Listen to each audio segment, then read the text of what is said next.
Good morning, sir. How are you? Good, how are you? Good, thanks. I think Jill is joining us. Let me just see if she's on her way. We've been trying to check in with folks in Alabama this morning. How are you doing? I am okay. How's life? It's okay. How are you? I heard from our area conference the other day that you have some teeth or jaw issues. Maybe TMJ, is that correct? I had a root canal on a crown recently, and the past 4 weeks I've had a lot of mouth issues, but yeah. Is it getting better? Slowly. It's not 100% even today, but it's slowly, yeah. Yeah, it's still kind of painful, but the on Zoom talking all day doesn't help it either, so. Well, if I knew sign language, you could sign language to me, and then you wouldn't have to talk as much. No, that's okay. Yeah, I just texted Jill. I'm going to see if she's going to be on her way, but how are things with you down there? And part of today's conversation is about the email, but we've had about 3 or 4 conversations just about you and right. Discernment, so I need to know where you are with that and everything. But yeah, so here she comes.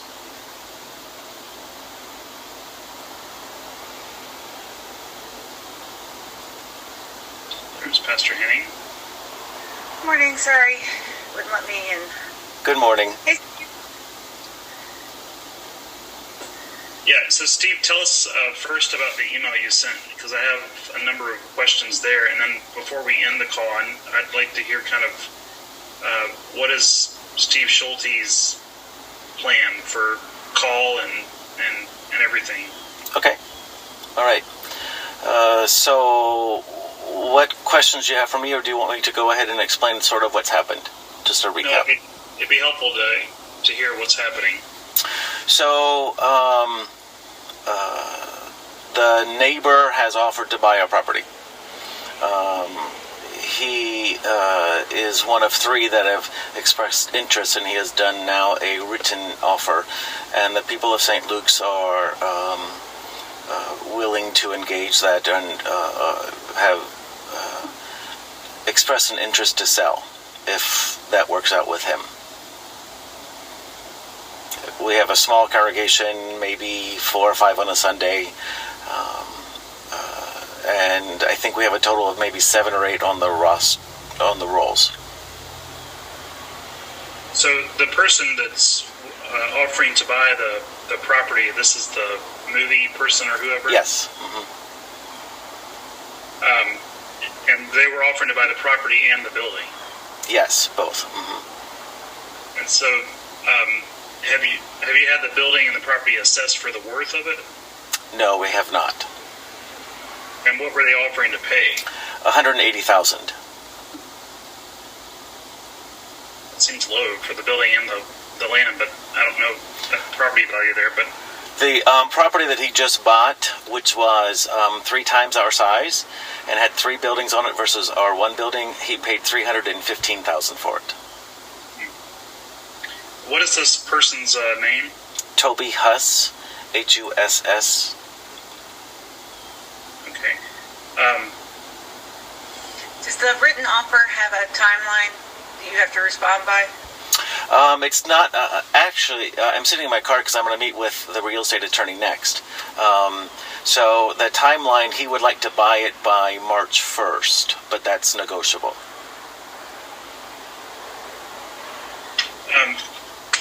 Steve, so you have 4 to 7 people who are technically members of St. Luke? Yes. Okay. When was the last time that you had your Constitution updated? I think 2000, possibly. Okay. And remind me again, what do they pay you? Right now I'm getting paid my health insurance. And what is that, either per month or yearly? It's about $9.57 a month that they pay. They also send me a check for $50 a month, but I never cash it. Is that through Portico? Yes. Okay. Okay, I want to come back to that in a second, but so you technically don't have a council. Technically, we do not, but we're meeting 2 weeks from yesterday to resolve that. And that's one of the things that I'm going to be speaking with this real estate attorney about, how to go about, I forget the legal term, but to have a committee of persons who have stated what has happened in the past, and then we can make that into the minutes. And then it becomes a legal portion of the church records. I'm not 100% tracking that, but one of my church members, the atheist I mentioned, is in Mensa, and he's in the top 1% of Mensa, and he researched a way for churches to do that who haven't met, and I can pull up that email if you'd like from him, but I mentioned it to the real estate attorney, and he said that's not uncommon for churches to have not met on a regular basis, to then be able to catch up, writing down some of its history and events. No, that's not so much why I raised the question. It's just in the ELCA, technically you don't have a council, and with 4 to 7 people, the reason this is an issue is because when you're selling a building or the land, then the question becomes what happens with the money, because technically you're not operating within the constitutional guidelines of the ELCA. Oh, but we will. When we meet in 2 weeks, we will then elect a council as well. But I guess that's my point. I'm having a hard time understanding how you're going to elect a council with 4 or 5 people. When that's all that is the church. Yes, and we'll have 4 officers. That's correct. Okay. I understand what you're saying, but I don't know. Well, in the absence of a council, in the absence of a duly elected, functioning constitution, the congregational's leadership resorts back to the synod, who represents the ELCA. That's how our constitution is written, and so if you updated in 2000. And that part of the model constitution hasn't changed. The property ultimately is owned by the ELCA, whether there's a congregation there or not. So even if a congregation who was functioning was to sell, they have to have permission from the bishop to do that, and the ELCA lawyer has to clear that. There's like a process for that. You can't just sell a building or sell a piece of property. Well, we actually did that about 11 years ago, without the synod involvement. But you weren't selling. You were just selling a piece of your property. You were still staying in your location, still staying incorporated at that spot. You were just selling a part of it. It wasn't like you were selling the whole piece of it. Correct. Because the building itself, the whole congregation, was formed by some predecessor body. So that's why in our Constitution, that's a part of the Constitution. Okay. What is the thought process with the 4 or 5 people, Steve? I mean, so you're going to sell the building and the property, and what's the thought process with the 4 or 5 people? We would continue to worship there. We would lease it back from the new owner. What has he said he would lease that to you for? We initially started off at $1 a month.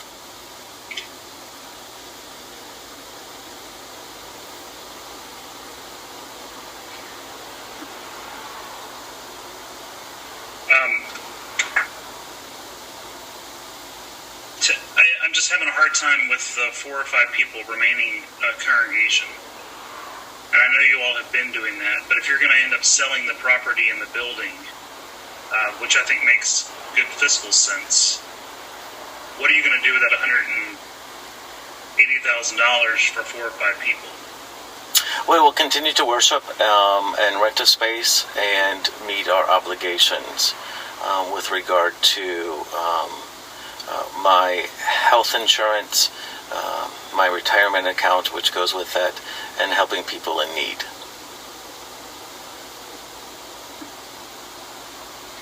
What's the plan for, I guess I'm not making myself clear, what's the plan for there to be, is there longevity, is there livelihood, is there growth opportunities for this, or is the idea that it just stays the 4 or 5 people until the money runs out? This is all new to us, and it's only been in the last few weeks that we've had this offer, and so some of these things we have not addressed. For example, we have talked about renting another space in the area and seeing how that goes over time with growing. And what's your thought process with you personally? Because I think that plays a part of this conversation, and we've had 3 or 4 of those discernment conversations since I started.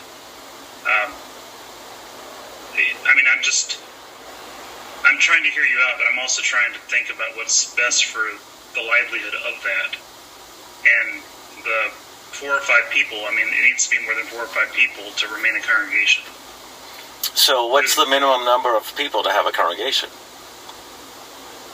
Or council?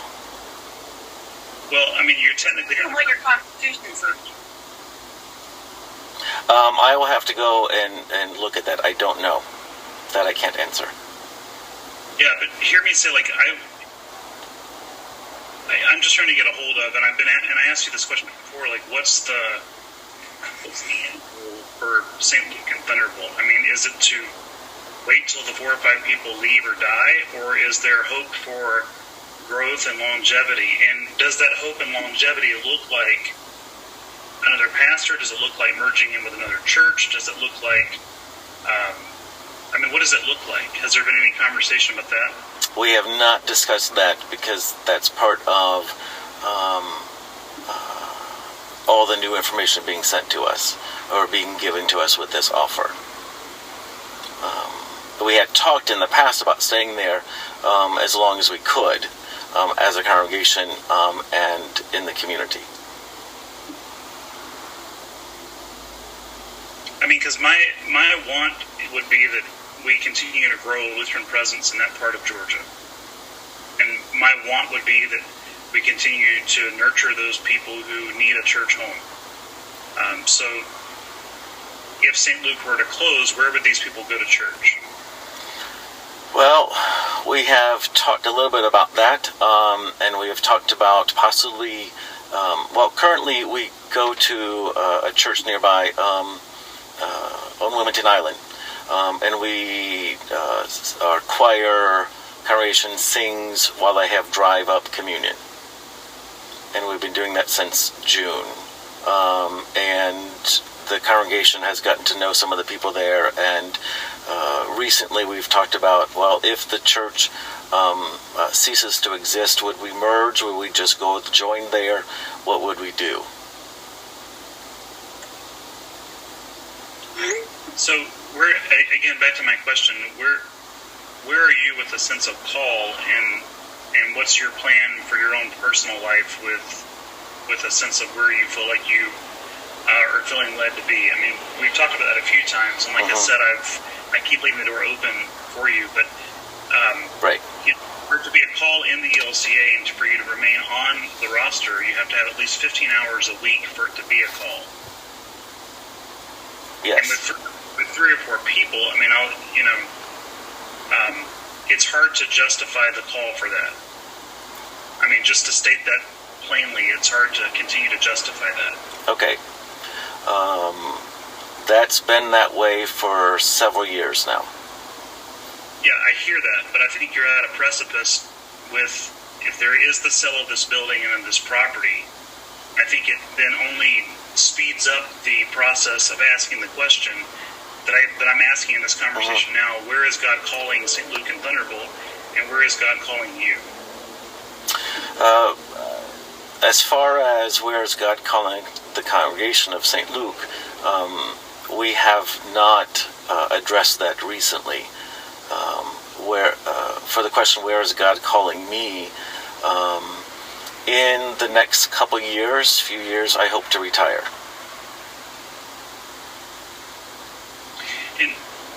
And I can do that when I get to 60.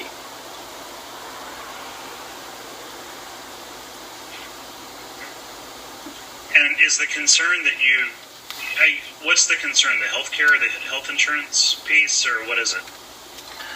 For me,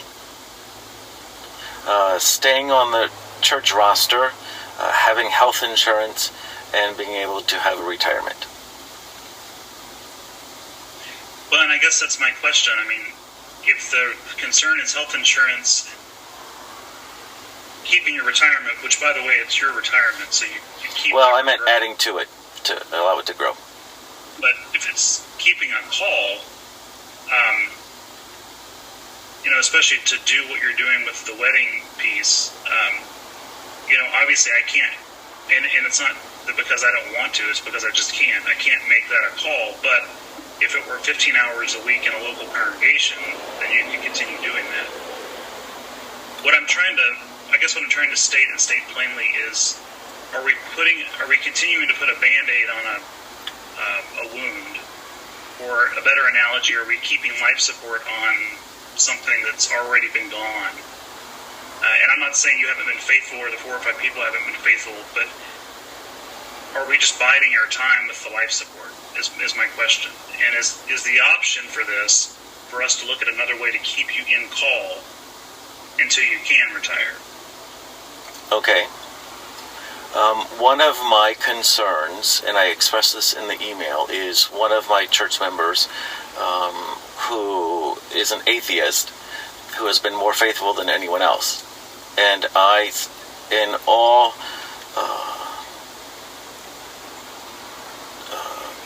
truthfulness and honesty up front, I can't consider closing the church while he's still attending because of his faithfulness.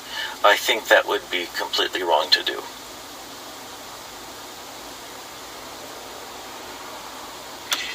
Well, and just to push back, and again, I'm not trying to be difficult, but this is part of my role, is to ask these questions. I understand.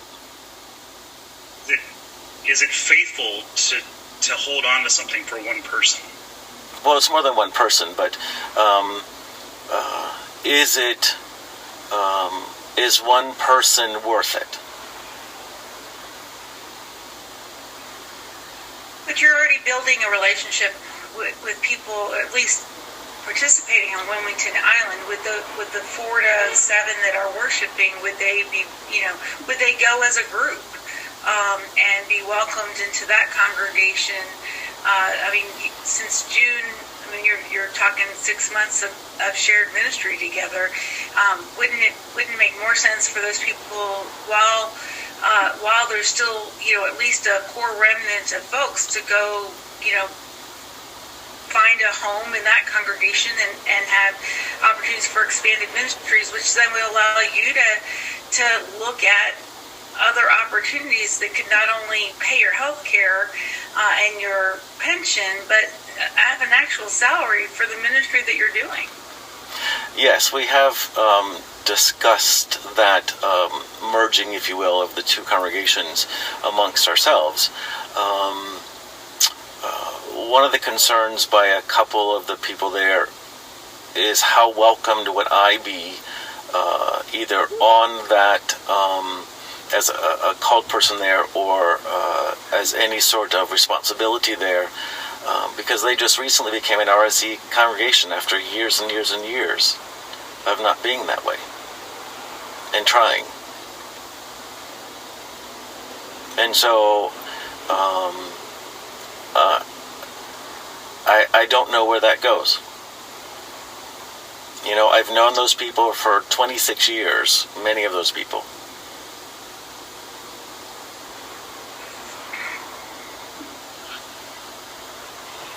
When was the last duly elected council that you had? How many years ago?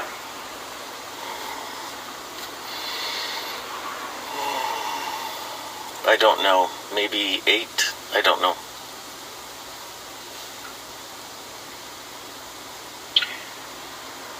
Steve, and I hope you know this. I mean, ever since I started, I've been more than willing to be a listener and an open ear and help.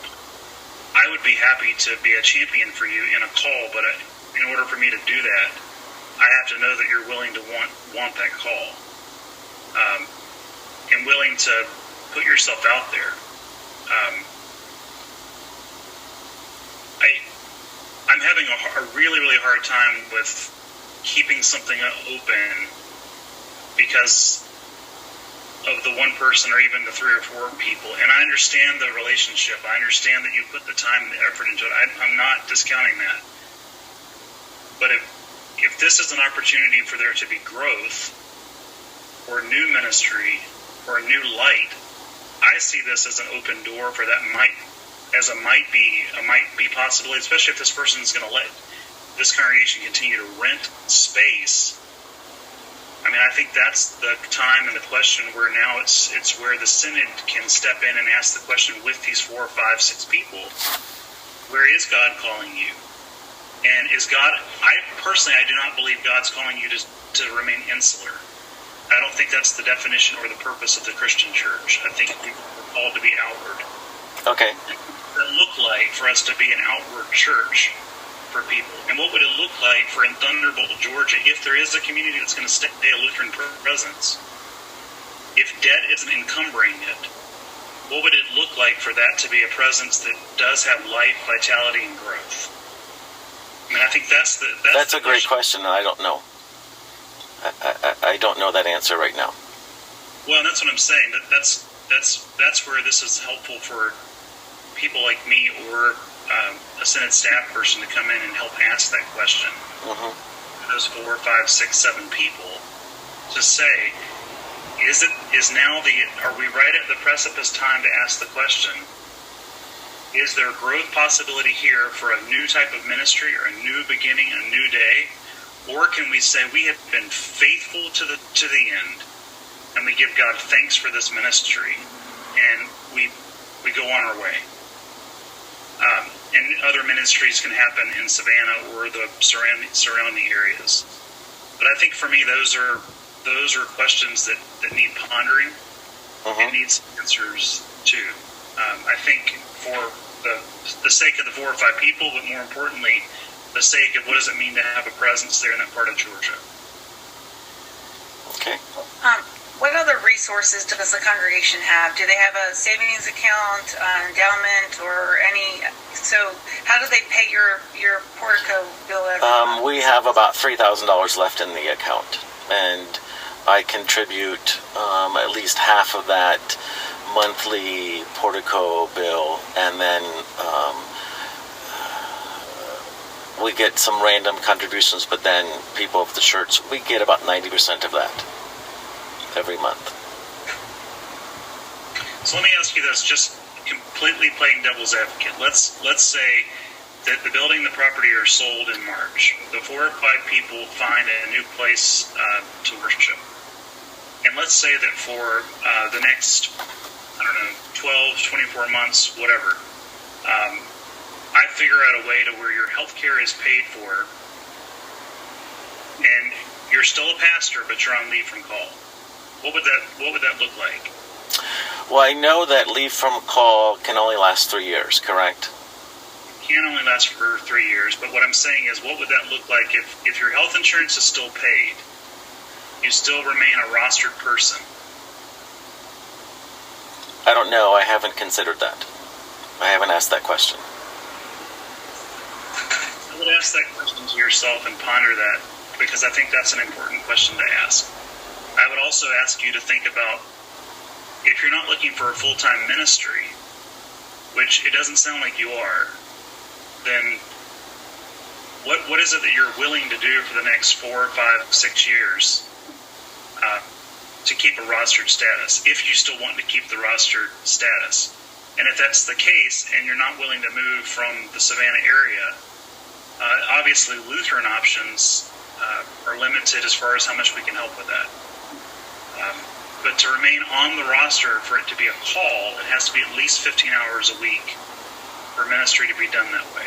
Correct. So if there's a congregation that we can align you with, to where there can be at least 15 hours a week, then you can remain in call until you're able to retire. Okay.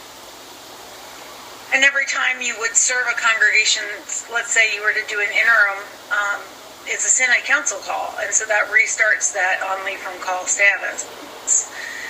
So, if a year from now there's a vacancy and the bishop appoints you to be their interim, then that restarts the clock for another 3 years. Okay. I didn't know that. Yeah,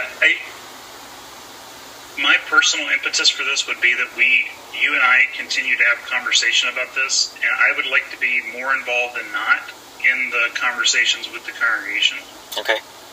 About this, because even aside what the person looked up on the internet, the reality is that if you sell the property and you sell the building, that you can still technically, yes, be a Lutheran presence until the Synod deems it not a Lutheran presence.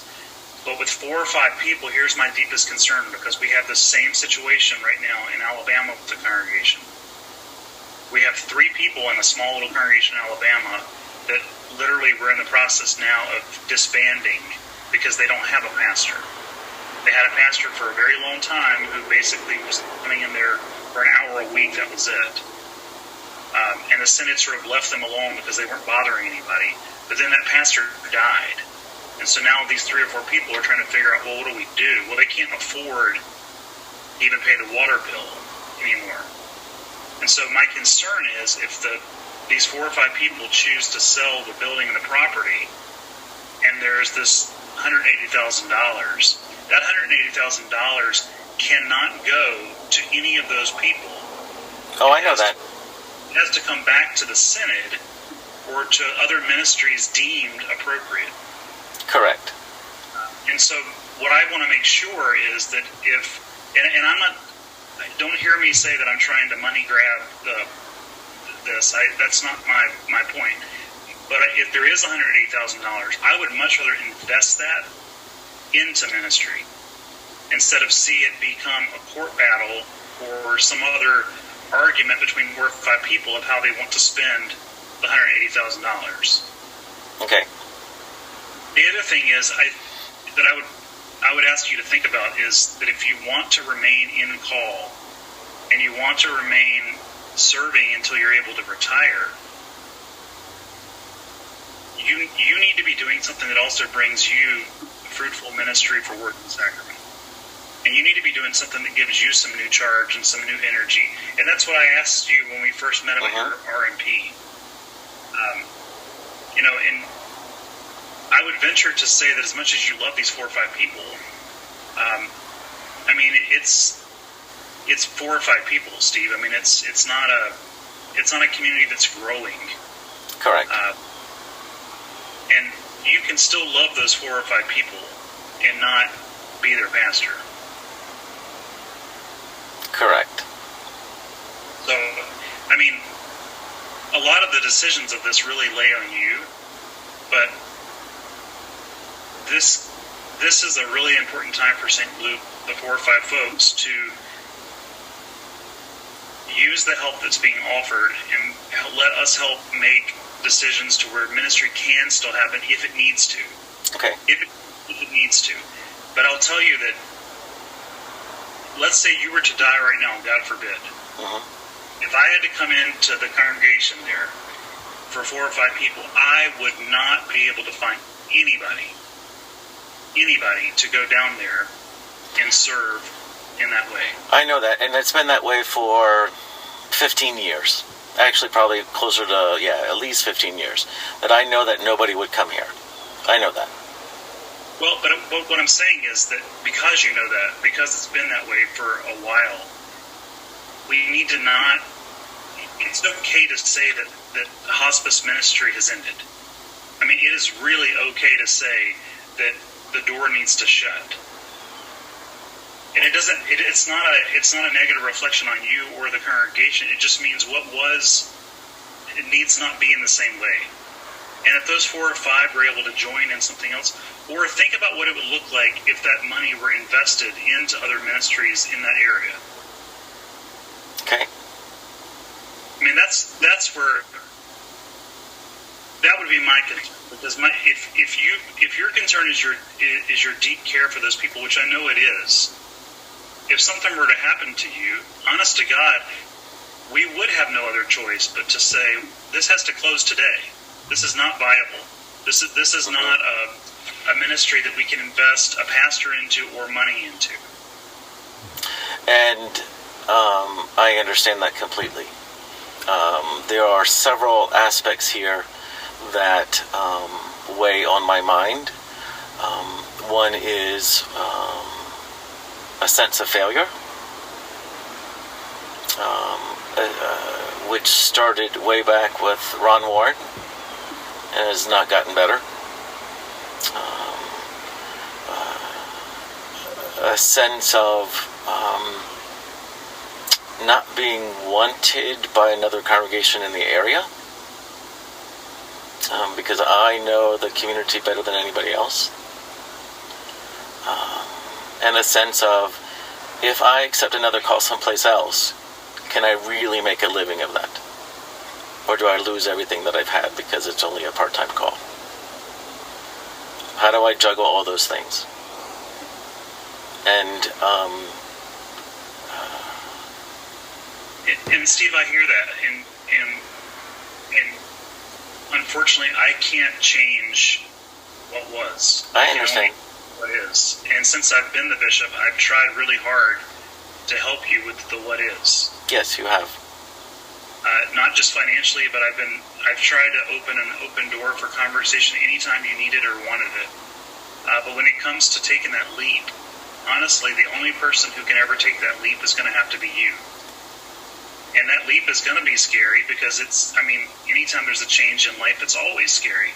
Right. And the only person who can answer what's going to help you financially is you. I can't do that. Jill can't do that. I mean, that's something that you're going to have to discern. But as far as feeling like a failure, I don't think there's any failure in any of this. But what I do think is problematic is you can't feel like you're on life support, and you can't feel like you're on hospice, and it's not fair to the ministry that is there, even with the little 4 to 7 group, to keep them on hospice and to keep them on life support. I don't think that's fair to them, and honestly, I don't think it's been fair to you. And I think the wedding piece of what you do down there, obviously, it's I'm assuming it's helping you financially, but it's also something that it at least appears to bring you joy. Absolutely, both. If it were up to me, and I had the ability, of course, I would make that a your call. But I don't have that ability, and I can't make that a call. So knowing that I can't do that, what I'm saying is, I have been and I continue to be willing to help and work with you, but I can only do as much as I can do. Right. And you're halfway with that. I understand. And so if keeping the wedding ministry business is what's going to provide you the majority of your income, but you still want to be a rostered pastor in this church, the only other option I know for you is to find somewhere that will take you on for 15 hours a week as an associate pastor in a congregation so that you are able to keep your rostered status until you're able to retire. Is that even an option in this area? We don't know until we start to ask that question. I Yeah. don't rule anything out, but the other piece of this, I can't say it's an option because I've never been given the opportunity to look into it to see if it could be. Okay. So hold on, Joel. I'm not going to go down that path and do that, though, and unless I know for sure you're going to meet me there. Because it's not worth my time or my effort to have conversations with the 4 or 5 congregations and to sort of see if that is a possibility to do that. And if they come back to me and say, the money is a question, there could be a possibility for us to use some of the money from the sale of St. Luke and invest it into a local ministry that would help those 4 or 5 people come on over to wherever you are and help pay the 15 hours a week for you. Okay.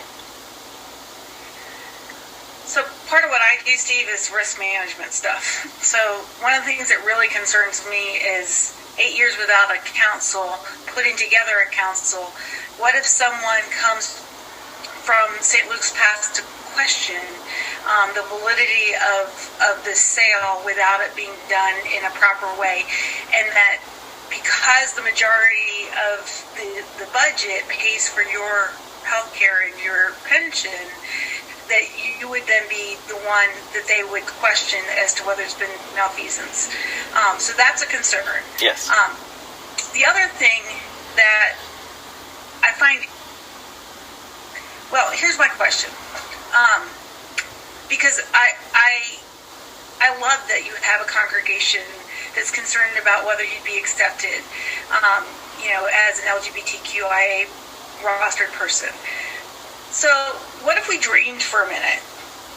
If St. Luke was no longer St. Luke and Toby Huss buys this property and he develops whatever this art complex is going to be, which sounds amazing, I just have to say. The bishop lives on a street where they're doing kind of a similar thing with an old elementary school that I think is so cool that communities are starting to do those kind of options. And given his gracious nature to want to allow some kind of worship or some kind of presence in that space for a minimal cost, would a LGBTQIA plus focused ministry be something in that community in a different sense? St. Luke is obviously not drawing them. Right. But when you look at this new space, this new vision that this actor has, could you imagine yourself coming up with some ministry that would reach out to the LGBTQIA plus community? Your 4 to 8 people might still be a part of that, but a new presence that maybe it's a dinner church type of situation, like they've done out in Seattle and up in Chicago, I think it is. I don't know if Bishop will tell you over there. Or maybe it's more of just conversation and support group based, like Don Bennett's doing in Nashville with the table. You obviously are used to events, at doing what you're doing with the weddings, that to put on an art show or to do a conversation with a speaker and invite people in. Is that something that you could see yourself at all being passionate about that would allow for some kind of rebirth for St. Luke in a new way? Because I don't think you can, my background is marketing, so I don't know that, the St. Luke name is going to draw people because you've been there for so long and hasn't drawn people.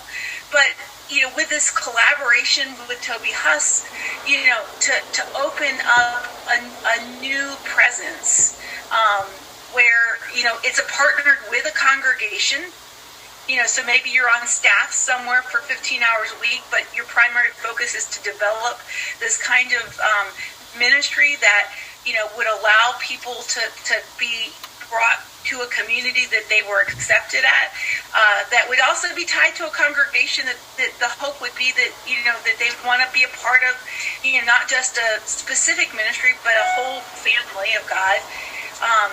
Could that be something that maybe you could be passionate about and excited about? Yes, absolutely. These are the possibilities that happen when we can say to St. Luke, thank you for the years of ministry, and give the bishop the freedom of being able to sell the property, taking control of that to reimagine what that looks like. Because when he does that, he can also then go to the ELCA and say, I've got $180,000. A portion of that can we get some matching funds to start these kind of ministries, or to Reconciling Works, or to some other organizations to be able to, but when we come to the table with nothing and we say we need, $50,000, they're like, well, where are you coming in? And the Synode's budget, our programmatic ministry is $20,000 a year. That's what we've got to spend on programs. And so, even with mission starts, our numbers are very small in that process. But to have a gift like this that the congregation could use, and some of that go to birth something new, maybe it's a holy experiment for a year or 2 years just to see. But if we don't have the opportunity to dream those dreams, right? Pentecost doesn't happen. Right. Well, to do that, when there's the sale of the actual church building and property, that's the prime time for it to be reconsidered as a redevelopment. And if it's a redevelopment, and as Jill said, if there's money that we're already coming to the table with, and we can prove the worthwhileness of it and some fruit to it, also helps us look into grants or other sustainability funds that the ELCA offers. So that if that even were to happen for you and us, when you were to leave, there could be fruit on the vine if there needed to be fruit on the vine. But I'm also more than okay with saying, if there is not fruit on the vine, that is not a sense of failure. It just means the grapes have grown and that vine is done, and it's time for a new vine to grow. That is no sense of Steve Schulte being a terrible person or a bad pastor or anything like that. It just means you planted the vine, the grapes have grown, wine was made, and now it's time for you to go plant a new vine. And in this season of your life, I think you've come to the point where you need to say, I need to come off of life support for myself.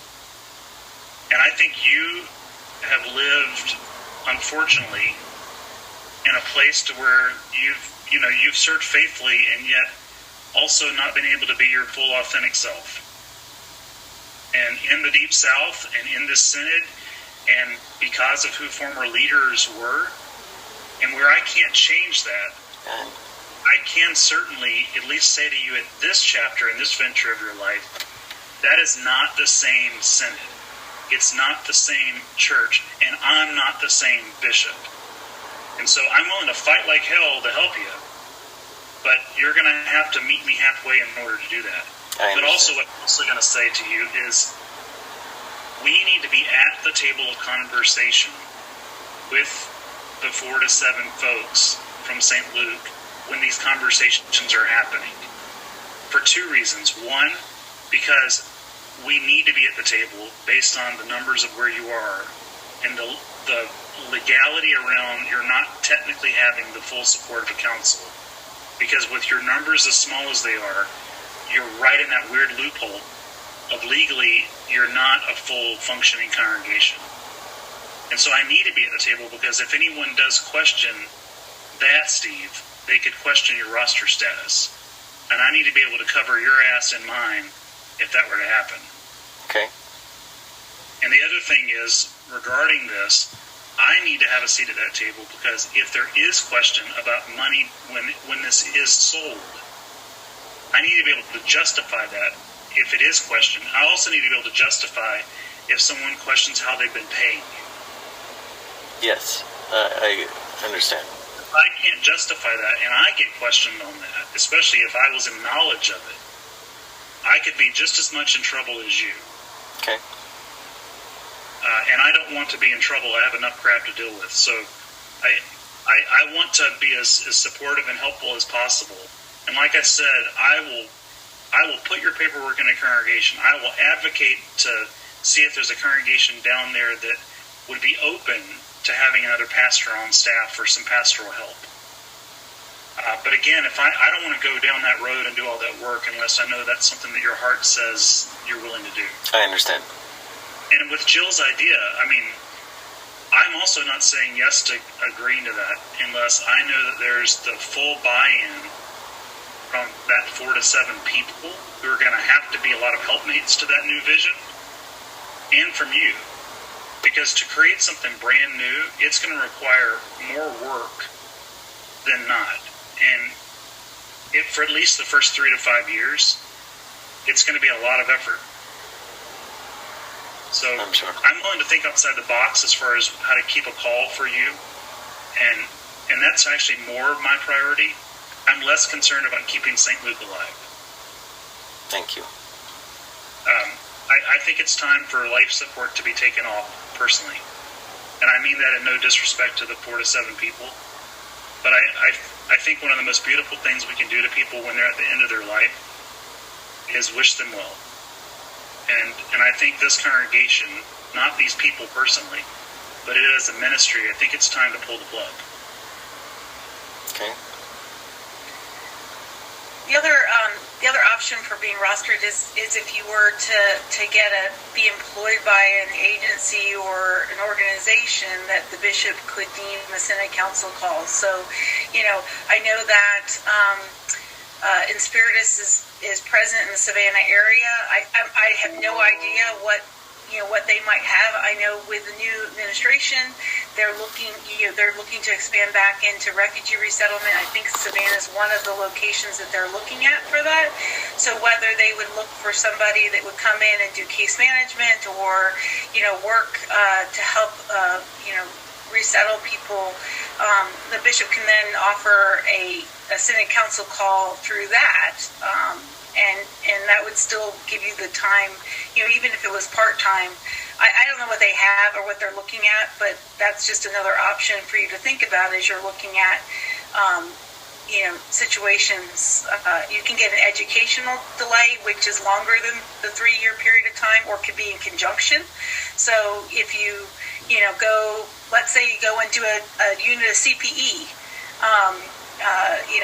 all those are different ways that you can remain on the roster and not come off because you're not in a congregational call.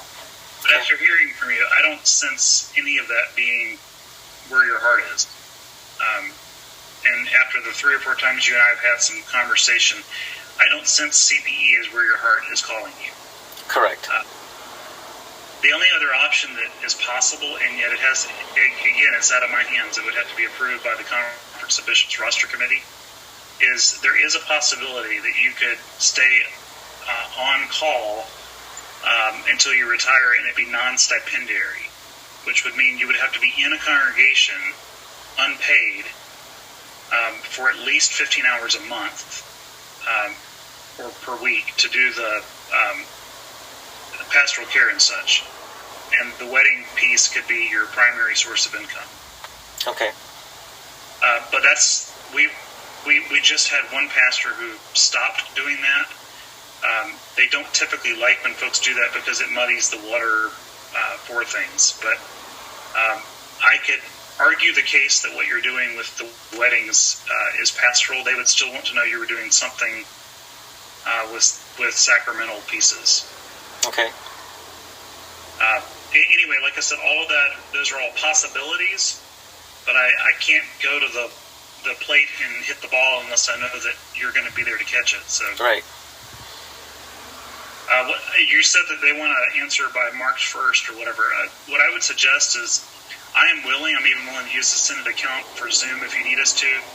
I think it'd be really helpful for me to have a conversation with the 4 to 7 folks. Okay. Because I really,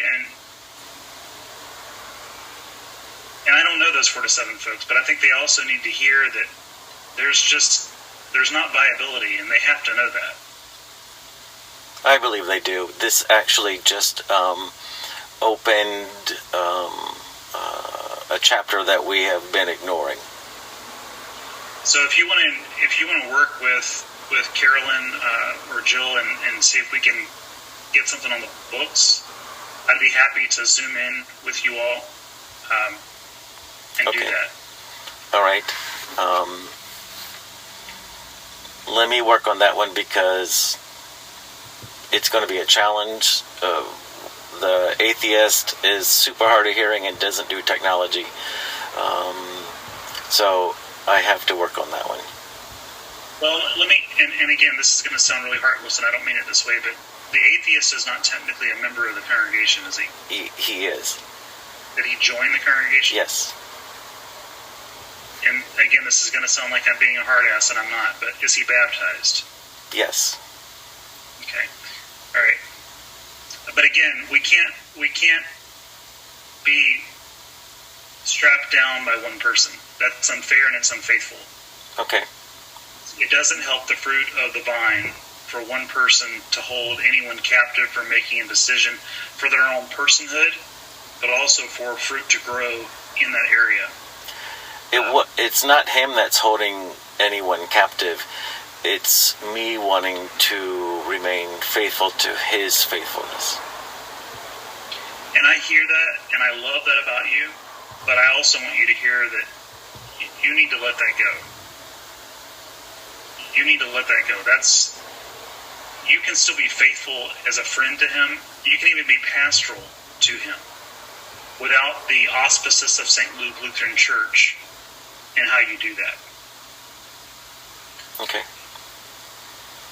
Before you try to recreate the last 8 years of, the constitutional requirements and all of that, I think the bishop and I need to have a conversation with the Synod attorney and the ELCA attorney. There's a way that we can go forward with this without recreating everything. Let the Synod be the agent and those funds go into the Synod's accounts designated until we, decide what the future for St. Luke is, and that way, we may still be able to deal with the March 1st deadline from the person who's interested in purchasing. Yeah, that date is random. He's willing to go April, May, whenever works. Well, it's not a sold date. So prior to me having a conversation, or me and Jill having a conversation with the group, we do need to check into the legality of this, because it is different than what's Googled. I mean, it's not just because someone Googled that's not technically. No, I understand. Yeah, I understand. And that's one question that I'm going to ask the attorney that I'm meeting with, the real estate attorney. Because legally, according to the ELCA Constitution, you don't have enough people to constitute a council. And legally, that means I would be the president of the church. Okay. And so, if we were to take in those funds and put them in a designated account, we would still ensure that for a agreed upon amount of time that your health insurance was paid. So it wouldn't be like you would be stranded day one or something. I mean, obviously we would take care of that. But I need to check into that because I don't know all the ins and outs of those things. And the last time I had a conversation with our lawyers about that was in Alabama, but that was a totally different situation because there weren't 4 or 7 people. It was 2 people who said, do whatever you need to do. Okay. Understandable. So what I would suggest is let Jill and I try to have a conversation with the lawyers. It's probably going to take me at least a week or 2 before I get That's the answer. fine. No rush. And then I would really like to have a conversation with these folks. Obviously we're trying not to travel because of COVID. I understand. But, since you are such a small group of people, I mean, there may be a way where I can drive down there and meet distanced from you all in the church. So we can talk about that, but I would like to schedule that before we move ahead. Okay. That sounds good. And again, the discernment questions I asked you, I'm willing to go to bat. I just really think I need to know where you're at with that. I understand. That's fair. I mean, and in terms of the real estate attorney today, you can talk about what that process is. We've done this with a couple different congregations. You might remember Sagrada Familia over on Buford Highway in Doraville. The Synod took the fiscal responsibility of the building. The congregation stayed and worshiped there. I think it was about 5 years before they finally got to the point where they also didn't have enough people to form a council, but they continued to worship there until we had a viable, offer on the property. So in terms of talking with the real estate attorney, you can talk with him, about whether getting an assessment of the property. Sounds like, the property surrounding you kind of set your price, and makes sense in terms of, what they're looking for. But,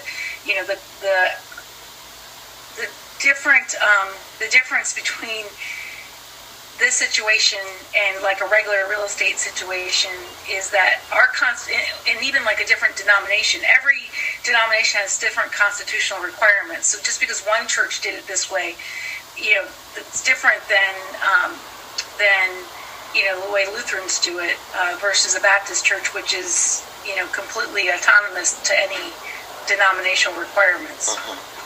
Okay. I also want you, we'll end this, but I want you to also hear that we're here to support you. And I'm also here to support those people. But you don't have to make these decisions or say all this to those 4 to 7 people by yourself. You have the support of me and the Synod to do that. Okay.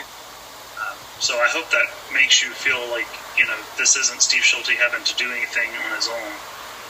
We're willing to do that. And not that I'm in the blame gaming business, but if it helps, and I need to be blamed for something, I've got pretty thick skin, and I'm happy to take that on if need be. I understand. Thank you. Anyway, so let's be in touch soon, please. I will do that. The congregational meeting you were going to have, was that going to be on the 7th or the 14th of February? 7th. On the 7th? Okay, we'll let Jill and I will do some sleuthing around and talking to the folks we need to, and either she or I will be back in touch with you in regards to the kind of next step process things. Okay. If we find out something from a legality standpoint that says you need to hold off on that meeting, we'll let you know. Okay. Thank you both very much. All right, well, we're here for you. Do remember that, and I look forward to hearing your next steps. All right, thank you so much. Thanks, Steve. Bye-bye. Bye. Bye.